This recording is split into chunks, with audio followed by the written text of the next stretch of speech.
안녕하세요. 오늘도 말씀 묵상 정주행 시리즈에 오신 것을 환영합니다. 오늘은 어제에 이어서 마태복음 5장 뒷부분을 우리가 함께 좀 묵상을 해보려고 하는데요. 먼저 마태복음 5장 1절부터 한번 읽겠습니다. 어제 1절부터 12절까지 읽었지만 오늘 전체를 좀 정리한다는 느낌으로 우리 1절부터 마태복음 5장을 한번 읽어보도록 하겠습니다. 제5장 예수께서 무리를 보시고 산에 올라가 앉으시니 제자들이 나아온지라 입을 열어 가르쳐 이르시되 심령이 가난한 자는 복이 있나니 천국이 그들의 것이며 애통하는 자는 복이 있나니 그들이 위로를 받을 것이며 온유한 자는 복이 있나니 그들이 땅을 기업으로 받을 것이며 의에 줄이고 목마른 자는 복이 있나니 그들이 배부를 것이며 긍휼히 여기는 자는 복이 있나니 그들이 긍휼히 여김을 받을 것이며 마음이 청결한 자는 복이 있나니 그들이 하나님을 볼 것이며 화평하게 하는 자는 복이 있나니 그들이 하나님의 아들이라 일컬음을 받을 것이며 의를 위하여 박해를 받은 자는 복이 있나니 천국이 그들의 것임이라. 나로 말미암아 너희를 욕하고 박해하고 거짓으로 너희를 거슬러 모든 악한 말을 할 때에는 너희에게 복이 있나니 기뻐하고 즐거워하라. 하늘에서 너희의 상이 큼이라. 너희 전에 있던 선지자들도 이같이 박해하였느니라. 너희는 세상의 소금이니 소금이 만일 그 맛을 잃으면 무엇으로 짜게 하리요. 후에는 아무 쓸데없어 다만 밖에 버려져 사람에게 밟힐 뿐이니라. 너희는 세상의 빛이라. 산 위에 있는 동네가 숨겨지지 못할 것이요 사람이 등불을 켜서 말 아래 두지 아니하고 등경 위에 두나니 이러므로 집안 모든 사람에게 비치느니라. 이같이 너희 빛이 사람 앞에 비치게 하여 그들로 너희 착한 행실을 보고 하늘에 계신 너희 아버지께 영광을 돌리게 하라. 내가 율법이나 선지자를 폐하러 온 줄로 생각하지 말라. 폐하러 온 것이 아니요 완전하게 하려 함이라. 진실로 너희에게 이르노니 천지가 없어지기 전에는 율법의 1.1획도 결코 없어지지 아니하고 다 이루리라. 그러므로 누구든지 이 계명 중에 지극히 작은 것 하나라도 버리고 또 그같이 사람을 가르치는 자는 천국에서 지극히 작다 일컬음을 받을 것이요 누구든지 이를 행하며 가르치는 자는 천국에서 크다 일컬음을 받으리라.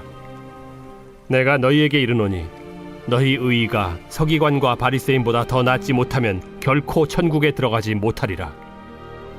옛사람에게 말한 바 살인하지 말라. 누구든지 살인하면 심판을 받게 되리라 하였다는 것을 너희가 들었으나 나는 너희에게 이르노니 형제에게 노하는 자마다 심판을 받게 되고 형제를 대하여 라가라 하는 자는 공회에 잡혀가게 되고 미련한 놈이라 하는 자는 지옥불에 들어가게 되리라. 그러므로 예물을 제단에 드리려다가 거기서 내 형제에게 원망 들을 만한 일이 있는 것이 생각나거든 예물을 제단 앞에 두고 먼저 가서 형제와 화목하고 그 후에 와서 예물을 드리라. 너를 고발하는 자와 함께 길에 있을 때 급히 사화하라. 그 고발하는 자가 너를 재판관에게 내어주고 재판관이 옥리에게 내어주어 옥에 가둘까 염려하라. 진실로 네게 이르노니 네가 한 푼이라도 남김없이 다 갚기 전에는 결코 거기서 나오지 못하리라. 또 간음하지 말라 하였다는 것을 너희가 들었으나 나는 너희에게 이르노니 음욕을 품고 여자를 보는 자마다 마음에 이미 간음하였느니라. 만일 네 오른 눈이 너로 실족하게 하거든 빼어 내버리라. 내 백체 중 하나가 없어지고 온 몸이 지옥에 던져지지 않는 것이 유익하며 또한 만일 내 오른손이 너로 실족하게 하거든 찍어 내버리라. 내 백체 중 하나가 없어지고 온 몸이 지옥에 던져지지 않는 것이 유익하니라. 또 일렀으되 누구든지 아내를 버리려거든 이혼 증서를 줄 것이라 하였으나 나는 너희에게 이르노니 누구든지 음행한 이유 없이 아내를 버리면 이는 그로 간음하게 하며 또 누구든지 버림받은 여자에게 장가드는 자도 간음함이니라. 또 옛사람에게 말한 바 헛맹세를 하지 말고 내 맹세한 것을 주께 지키라 하였다는 것을 너희가 들었으나 나는 너희에게 이르노니 도무지 맹세하지 말지니 하늘로도 하지 말라. 이는 하나님의 보좌이며 땅으로도 하지 말라. 이는 하나님의 발등상이며 예루살렘으로도 하지 말라. 이는 큰 임금의 성이며 내 머리로도 하지 말라. 이는 내가 한 터럭도 희고 검게 할 수 없음이라. 오직 너희 말은 옳다 옳다 아니라 아니라 하라. 이에서 지나는 것은 악으로부터 나느니라. 또 눈은 눈으로 이는 이로 갚으라 하였다는 것을 너희가 들었으나 나는 너희에게 이르노니 악한 자를 대적하지 말라. 누구든지 내 오른편 뺨을 치거든 왼편도 돌려대며 또 너를 고발하여 속옷을 가지고자 하는 자에게 겉옷까지도 가지게 하며 또 누구든지 너로 억지로 오리를 가게 하거든 그 사람과 심리를 동행하고 내게 구하는 자에게 주며 내게 꾸고자 하는 자에게 거절하지 말라. 또 내 이웃을 사랑하고 내 원수를 미워하라 하였다는 것을 너희가 들었으나 나는 너희에게 이르노니 너희 원수를 사랑하며 너희를 박해하는 자를 위하여 기도하라. 이같이 한즉 하늘에 계신 너희 아버지의 아들이 되리니 이는 하나님이 그 해를 악인과 선인에게 비추시며 비를 의로운 자와 불의한 자에게 내려주심이라. 너희가 너희를 사랑하는 자를 사랑하면 무슨 상이 있으리요? 세리도 이같이 아니하느냐? 또 너희가 너희 형제에게만 무난하면 남보다 더하는 것이 무엇이냐? 이방인들도 이같이 아니하느냐? 그러므로 하늘에 계신 너희 아버지의 온전하심과 같이 너희도 온전하라.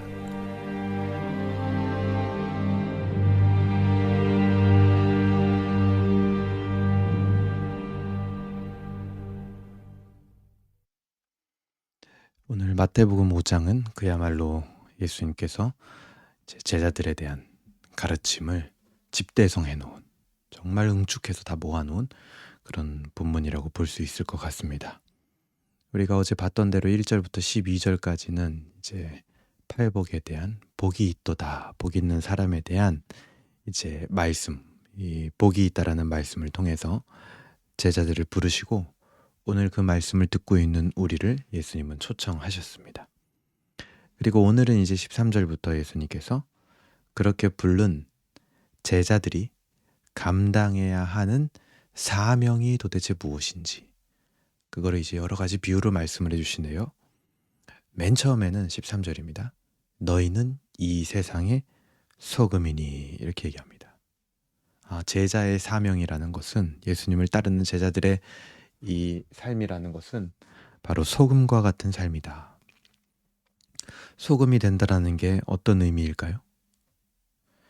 보통 어떤 경우에는 이 본문을 소금이라는 게 이제 세상을 살맛나게 만드는 게 어떤 이 소금의 역할, 제자들의 역할이다, 그것이 제자들의 사명이다 라는 것처럼 해석을 하기도 하지만 그것은 굉장히 사실 좀 근거가 부족한 해석이라고 볼 수가 있습니다. 오히려 예수님께서는 뭐라고 하셨어요? 이 세상은 끝이 온다, 이 세상에 심판이 임한다, 종말이 온다 라는 예수님의 가르침과도 사실은 좀 맥락이 일치하지 않는 그런 의미인 거죠. 그렇게 해석을 한다면. 오늘 본문에서 소금이라는 것은 지속하는 용도, 보존하는 용도로서의 의미로 보는 것이 좋습니다. 왜냐하면 구약에서 이제 이 소금의 개념이 종종 등장을 하는데요. 소금 언약이라고 하죠. 그 소금 언약이 사용된 곳마다 전부 지속과 보존의 의미로서 사용이 됩니다. 즉, 그런 배경을 가지고 해석을 해볼 때 오늘 본문에서 제자의 사명이 소금이 되는 것이다라는 것은 이 세상을 보존하는 역할을 해야 된다라는 것이죠. 그게 어떤 의미일까요? 이런 거예요. 제자들과 제자들의 사명으로 인해서 이 세상에 심판이 곧바로 실행되지 않고 하나님이 은혜를 주시는 그 은혜의 시기가 연장된다라는 겁니다. 그렇게 보존되는 것을 말하는 거예요. 그러니까 온 세상이 타락으로 곤두박질을 치고 있을지라도 예수님의 제자된 자들이 그 사명을 감당하고 있는 제자들이 있는 한 그 소수의 제자들이 이 세상의 은혜의 때를 보존하고 지속하는 역할을 해야 된다라는 겁니다. 그래서 너희가 바로 이 세상의 소금이다라는 거죠. 그런 역할은 제자들밖에 할 수가 없습니다. 그래서 예수님이 말씀하시는 거예요. 너희는 세상의 소금인데 소금이 만일 그 맛을 잃으면 무엇으로 짜게 하겠냐. 그러니까 그 일은 너희들밖에 할 수가 없다. 너희들이 그 일을 안 하면 누가 그 일을 하겠냐. 만일 그 역할을 수행하지 못하고 우리가 예를 들어서 이 세상의 상황이라든지 이 세상에 우리 주변에 있는 사람들을 어떤 고려하고 소위 말하는 배려한다라는 것 때문에 사명을 뒤로 한다면 오히려 그 제자들의 이 이후는 어떻게 되느냐? 아무 쓸데없어 다만 밖에 버려져 사람에게 밟힌다. 사명을 뒤로 한다면 제자들은 하나님도 잃어버리고 오히려 사람에게도 밟히는 존재가 되어버릴 것이다라는 겁니다. 그러니까 이 세상에 은혜의 때가 지속되고 보존되게 만드는 것, 결국 그것은 뭐예요? 예수 그리스도를 전하는 전도와 선교의 사명인 거죠. 은혜를 전하는 거죠. 근데 그것을 이 세상의 어떤 흐름이나 어떤 사람들의 어떤 시선과 인식, 어떤 사람들을 배려한다라는 그런 허울 좋은 말로 사명을 뒤로 여긴다면, 두 번째 것으로 여겨버린다면 오히려 너희들은 그 사람한테도 밟힌다. 그리고 하나님에게도 버려지는 존재가 된다. 라는 겁니다. 그러니 이 소금된 제자들의 순종이라는 거, 복음을 전하는 그 순종이라는 게 얼마나 중요한지를 예수님은 말씀해 주시는 거예요. 그리고 14절, 제자들의 사명은 바로 또 빛이 되는 것입니다. 너희는 세상의 빛이라 산 위에 있는 동네가 숨기지 못할 것이요. 제자들은요 스스로 이 세상의 빛이 되는 것이 아닙니다. 방금 13절에서 봤던 소금의 비유에서 본 것처럼 제자들은 하나님의 사명이 있기 때문에 세상의 빛이 되는 거예요. 자기의 존재 자체가 스스로 빛이 되는 게 아니라 그 안에 하나님의 사명이라는 그 빛이 들어갔기 때문에 제자들이 빛이 된다라는 겁니다. 그래서 예수님께서 스스로 뭐라 그러셨죠? 나는 이 세상의 빛이다 라고 말씀하신 그것이 제자들이 빛이 되는 전제가 되는 겁니다. 빛 대신 예수님을 전하는 그 사명이 제자들 안에 있을 때 제자들도 빛이 되는 거죠. 그 빛은요, 산 위의 동네에서 숨겨지질 않습니다. 즉, 제자들의 사명을 감당하는 그것이 세상 사람들에게 절대 감춰질 수 없다라는 겁니다. 왜요? 하나님이 그렇게 만들어 놨어요. 예를 들어서 우리가 서울에 있는 롯데타워를 볼 때 그 롯데타워를 뭐 어떻게 안 보이게 할 수 있나요? 그냥 보여지는 거죠. 거기 있으니까. 당연한 거죠. 그건. 각 도시에도 랜드마크라는 것들이 있습니다. 그런 것들을 멀리서 볼 때처럼 그냥 보여지는 거예요. 그게 거기 있으니까. 제자들의 사명 감당은 그런 느낌의 것이라는 겁니다. 그냥 감출 수가 없어요. 누가. 그냥 보여지는 거예요. 그만큼 중요한 역할이다. 그런 랜드마크의 위치를 감당하는 것이 바로 제자들의 사명을 감당하는 것이다. 제자들의 사명 감당은 이 땅의 영적인 랜드마크가 되는 겁니다. 그 누구도 숨길 수가 없어. 아니 숨겨지지도 않아요. 애초에. 15절. 사람이 등불을 켜서 하면서 이제 제자들의 사명을 또 등불로 비유를 하죠. 방금 읽었던 24절에 빛이다 라고 한 것과 비슷한 느낌이지만 강조점이 좀 달라요. 14절에 제자들은 빛이다 라는 것은 그 사명이 어떤 느낌과 역할인지를 이야기하고 있는 것이라면 여기서 등불이라는 것은 절대로 그 사명과 그 빛이 숨겨져서는 안 된다라는 것을 강조합니다. 여기서 등불을 켜서 말 아래 두지 아니하고 할 때 이 말이라는 것은요. 히브리 단위인 세아라는 것에서 온 말인데 보통 12리터 정도 되는 그릇인데 곡식을 담아둡니다. 그걸 말이라고 해요. 말. 근데 등불을 켜가지고 그 곡식을 담는 그 12리터 정도 되는 그 자루에다가 그 등불을 담아버리면 꽂아버리면 어떻게 될까요? 어떻게 되는 게 아니라 그냥 터무니없는 짓이죠. 결국에는 그 등불도 꺼져버리게 될 겁니다. 그래서 등불을 켜서 모든 사람에게 비추도록 등경 위에 두는 것은 그냥 너무나 상식적이고 당연한 일이다. 하나님이요, 그렇게 제자들을 두시는 겁니다. 예수님의 빛을 성령 안에서 받아서 제자들이 곳곳에 빛으로 세워질 수 있도록 하나님이 하셨다라는 거죠. 그래서 우리는 어느 곳에 있든지 빛으로 하나님이 두신 것이다라는 사실을 기억해야 됩니다. 어느 곳에 있든지. 그냥 우리 스스로 말 아래 두어져 있는 것처럼 해서는 안 된다라는 거예요. 내가 무엇을 하든지 어디에 있든지 그곳에 빛 비추기 위해서 하나님이 두신 거라는 거. 그거를 절대 잊으면 안 됩니다. 그거를 강조하는 거죠, 15절은. 16절은 그렇게 제자들의 이 사명에 대한 결론을 이제 내리고 있죠. 이같이 너희의 빛이 사람 앞에 비치게 하여 그들로 너희 착한 행실을 보고 하늘에 계신 너희 아버지께 영광을 돌리게 하라. 이 제자들의 사명 감당하는 것이 무엇을 목적으로 하고 있는지를 말씀해 주시는 겁니다. 여기서는요, 이전과는 다르게 이전에는 서술형이었어요. 너희는 빛이다, 너희는 소금이다, 너희는 등불이다. 근데 여기서는요, 명령형으로 얘기를 합니다. 사람 앞에 비치게 하라. 이 세상에 빛이 되고 등경이 되고 소금이 왜 되어야 하는가? 바로 세상이 너희의 선한 행위를 보게 하기 위해서 그런 일들이 필요하다라는 겁니다. 세상에 빛이 되고 소금이 되는 것은 단순하게 그래서 생각을 하면요, 뭐예요? 선한 행위, 착한 행실을 하는 겁니다.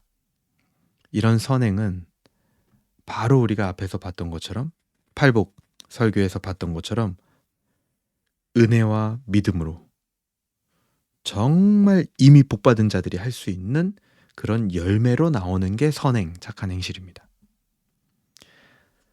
그렇게 해서 나오는 선행은 심지어 심판에 타는 불에서도 견디는 선행이다라고 신약은 가르칩니다. 우리가 역사 가운데 대단한 선행을 한 많은 인간들이 있죠. 근데 하지만 아무리 대단한 인간의 위대한 행위도요, 그 심판의 불에서는요 견딜 수가 없습니다. 근데 하지만 성령님에 의해서 행해진 선행은요, 심지어 그곳에서도 견디게 된다라는 거예요. 그러니까 그 착한 행실과 사명 감당이 이 땅의 어떤 핍박과 고난으로 인해서 멈춰질 수 있을까요? 지옥불도 견디는 선행이에요. 이 땅의 그 어떤 핍박도요, 환난도요, 그 선행을 멈추게 할 수가 없습니다. 그리고 그 선행의 최종 종착점은 뭐냐? 여기 나오죠? 16절 마지막에 하늘에 계신 너희 아버지께 영광을 돌리게 하라. 바로 하나님께 영광을 돌리게 하는 게 선행의 최종적인 종착점입니다. 죄의 핵심이 무엇입니까? 하나님께 영광을 돌리지 않는 것이었죠. 그런데 지금 그것이 회복되고 치료된다라는 겁니다. 영광을 돌리는 선행을 하고 빛으로 내가 그것을 감당하고 있다면 지금 내 안에 하나님께 영광 돌리는 일이 회복되고 치료된 거죠, 이미. 이것이 제자들의 사명의 목적지였습니다. 바로 하나님의 영광을 위하여 사는 것. 하나님의 영광을 위하여 소금과 빛이 되어 선행을 한다라는 게 어떻게 가능할까요? 그것은 원래 진짜 소금, 원래 진짜 빛이신 예수님께로부터 말미암는 겁니다. 즉 복음으로 살아가는 삶인 거죠. 예수님으로 살아가는 삶이 바로 선행인 겁니다. 나를 용서하시고 은혜를 주시고 구원하신 그 예수 그리스도의 복음으로 사는 것. 그것을 우리 삶의 구체적인 실제적인 근원으로 삼는 겁니다. 우리의 감정도, 우리의 지식도, 우리의 의지도 모두 이 복음의 뿌리를 박아야 된다는 거죠. 그래서 17절부터 20절까지는 예수님께서 뭐라 그러시냐? 구약의 율법, 그것을 폐하러 온 것이 아니고 그 구약의 언약을 성취하고 완성하기 위해서 내가 왔다라고 말씀을 하십니다. 결국 말씀대로 산다라는 것은 복음이신 예수님의 방식대로, 예수님의 은혜대로 산다라는 겁니다. 아무리 말씀을 가르쳐도 중요한 복음, 예수 그리스도를 놓친다면 그것은 오히려 작은 것이 된다라고 여기서 얘기를 해요. 복음을 만났다라고 하는 자의 의가 바리새인이나 서기관만도 못하다면 그것은 오히려 이상한 거죠. 그러니까 20절처럼 얘기하는 겁니다. 내가 너희에게 이르노니 너희의 의가 서기관과 바리새인보다 더 낫지 못하면 결코 천국에 들어가지 못하리라. 복음을 만난 자, 그의 삶은 다를 수밖에 없습니다. 오히려 이전하고 같은 게 이상한 거예요. 복음을 만난 자의 삶, 그 적용, 그들에게서 나와야 되는 그 착한 행실, 그것을 우리는 이제 이 밑에 이야기하고 있는 주제들로 한번 좀 정리를 해볼 수 있으면 좋겠습니다. 그래서 이 아래 것들은 제가 이제 밑에 나와 있는 구절들은 간단하게 정리를 할게요. 21절부터 26절까지는 노하지 말라 이렇게 얘기합니다. 분노하는 것은 개혁이 아닙니다. 진정한 개혁은 뭐냐? 용서예요, 용서. 가끔씩 분노하는 게 개혁적인 걸로 착각하는 분들이 계시는데 분노는 그냥 화내는 겁니다. 개혁이 아니에요. 진짜 개혁은 예수님이 하신 것처럼 용서하는 겁니다. 그래서 이 첫 번째 단락에서도 뭘 하라 그래요? 형제와 화목해라, 용서해라 라는 겁니다. 두 번째, 간음하지 말라. 그 행위가 우리에게서 나와야 된다는 거죠. 복음의 모든 것을 뿌리박은 사람은. 그래서 간음하지 말라라는 것의 핵심이 무엇입니까? 마음을 지키지 못한 채로 너희의 행위만 지키는 것은 아무 의미가 없다라는 겁니다. 그래서 중요한 것보다 너희의 마음을 지켜야 된다. 마음. 그걸로 너희 존재를 판단해라. 마음을 지키는 것으로. 그리고 33절부터 37절까지는 맹세하지 말라. 이 33절부터 37절까지 맹세하지 말라는 거의 핵심 포인트가 뭘까요? 맹세나 약속은 누가 주는 거예요? 주인이 주는 겁니다. 근데 너희는 그런 주인의 삶을 살지 말아라. 너희는 대답하는 위치에 있는 종의 삶을 살아라. 왜요? 하나님이 왕이고 주인이다. 그래서 맹세는 주인이 하는 거다. 너희는 순종하고 대답하는 종의 삶을 살아라 라는 겁니다. 그리고 38절부터 42절까지는 뭐라 그럽니까? 대적하지 말아라. 예수님은요, 그야말로 진짜 율법을 완성하신 분이에요. 38절에 보세요. 구약의 가르침이죠. 눈은 눈으로 이는 이로 갚으라 하셨다는 것을 너희가 들었으나, 그것을 이제는 예수님이 완성하시는데 뭐라 그러냐? 아무리 악한 자라도 복음으로 용서받은 너희는 누구든지 대적하지 말아라. 왜요? 너희가 용서받았으니까 너도 용서해라라는 거예요. 그게 눈은 눈으로, 이는 이로 갚는 거죠. 너가 용서받았잖아. 그럼 너한테도 용서가 나와야 된다라는 거죠. 그러니 누구도 대적하지 마라. 여기서 예수님 뭐라 그래요? 나는 너희에게 이러죠. 너희. 예수님이 제자들에게 너희에게, 너희라는 건요, 오늘날 교회를 말하는 겁니다. 교회에게요, 대적하지 말라는 거예요. 뭘 하라는 겁니까? 용서해라. 누구도 적으로 만들지 말아라. 교회는 그런 역할을 하는 곳이 아니다라는 겁니다. 그리고 43절부터 48절까지는 원수를 사랑해라. 아니, 심지어 더 나갔네요. 뭐라 그래요? 오히려 원수를 사랑하래요. 그리고 자기를 박해하는 자를 위하여 비꼬는 것이 아니라 기도하라라고 했습니다.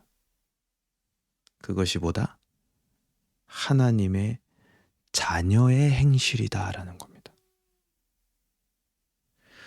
너희가 세리가 하는 의, 그런 이방인들이 하는 의를 넘어서 하나님의 온전함에 이르러야 된다. 46절에 나오잖아요. 너희를 사랑하는 자를 사랑하는 게 뭔 상이 있냐? 세리도 그것처럼 한다. 너희 형제에게만 무난하면 남보다 더하는 것이 뭐냐? 이방인도 그처럼 한다. 원수된 너희를 사랑하신 하나님처럼 너희도 그 온전함에 이르러라. 이것이 바로 복음에 자신의 삶을 뿌리박은 사람의 삶이다. 결국 원수를 사랑하라는 것으로 끝맺히죠. 용서로 끝맺히는 겁니다. 그러니까 이 용서와 사랑이라는 거, 예수님을 만난 그리스도인들의 굉장히 중요한 핵심 가치가 되는 거예요. 이 모든 것들이 어떻게 가능합니까? 이것은요, 우리의 의지로 절대 할 수 없습니다. 오직 예수 그리스도, 복음으로만 가능한 것이에요. 그래서 예수님이 우리에게 정말 선물인 겁니다. 예수님이 그걸 가능하게 만들어 주시거든요. 우리 의지로는 안 되지만. 그래서 선물이에요, 진짜. 예수님이 그래서 답입니다. 그래서 예수님을 만나는 것이 너무 중요한 거예요. 그래서 우리 안에 그 복음이 재발견되는 것이 핵심입니다. 내가 어떤 용서를 받았는지, 내가 어떤 사랑을 받았는지, 그것이 우리 안에 계속 재발견돼야 돼요. 그게 계속 재발견되지 않으면 우리는 우리 마음속에, 우리의 생각 속에, 우리의 의지 속에 계속 다른 것들을 재발견하면서 살게 되는 겁니다. 우리는 그런 존재예요. 그리고 이 세상이 우리를 그렇게 제자로 살도록 가만히 내버려 두지 않습니다. 그래서 오늘도 이 마태복음 5장의 말씀을 기억하면서 오로지 우리가 붙들어야 될 예수님과 그 복음을 생각하는 하루가 되시길 바랍니다. 제가 기도하고 오늘 묵상을 마치도록 하겠습니다. 하나님 아버지 감사합니다. 오늘 말씀, 마태복음 5장 말씀 통하여서 우리가 제자로서 살아간다라는 그 삶과 사명이 어떤 것인지 다시 한번 돌아보게 됩니다. 우리가 소금처럼, 그리고 빛처럼, 등불처럼 하나님께 영광을 돌리며 착한 행실이 나타나는 그런 진정한 예수님의 제자들이 될 수 있도록 은혜를 베풀어 주시옵소서. 노하는 것이 아니라 말씀대로 용서하게 하시고, 마음을 지키게 하시고, 행위보다 마음을 점검하게 하시고, 맹세하고 약속을 주는 주인의 삶이 아니라 대답하고 순종하는 종의 삶을 살게 하시고, 복음으로 우리가 용서받았기 때문에 우리도 누구든지 대적하지 않고 용서할 뿐만 아니라 사랑하는 그 온전함까지 우리를 인도하여 주시옵소서. 이 모든 것이 우리의 힘으로 절대 불가능합니다. 그래서 예수님이 우리의 선물입니다. 그래서 우리는 예수님이 좋습니다. 그래서 우리는 예수님을 붙들 수밖에 없습니다. 그 복음이 우리 안에 재발견되는 하루가 되게 하여 주시옵소서. 감사드리며 예수님의 이름으로 기도합니다. 아멘. 네, 감사합니다. 오늘 마태복음 5장 같이 묵상했고요. 여러분 개인적으로 조금 더 이제 묵상하실 분들은 더 묵상하시고, 또 오늘 하루의 삶을 놓고 여러분 기도하며 하루를 시작하시길 바랍니다. 감사합니다. 오늘 하루도 하나님 앞에 영광 돌리고 하나님을 즐거워하는 하루 되시길 바랍니다. 감사합니다.